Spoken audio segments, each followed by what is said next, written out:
What's up guys? In this tutorial, I will show you how to fix the problem when the AirPods battery pop-up is not showing up on your iPhone.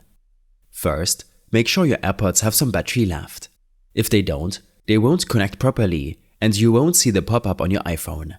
Ensure both your AirPods and their case are charged. Next, check your Wi-Fi and Bluetooth settings. Your AirPods connect to your iPhone via Bluetooth, so both Wi-Fi and Bluetooth need to be turned on. If they're on and you're still having issues, try toggling airplane mode on and off.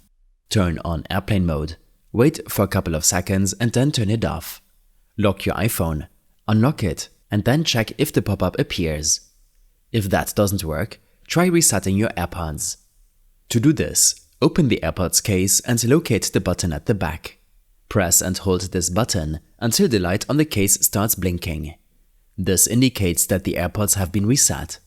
After resetting, bring your AirPods case close to your iPhone. Open the lid and wait for the pop-up to appear.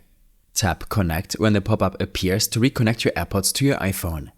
By following these steps, you should be able to fix the problem when your AirPods battery pop-up is not showing up on your iPhone. I hope this helped you out. Leave a comment if you have any questions and see you in the next one.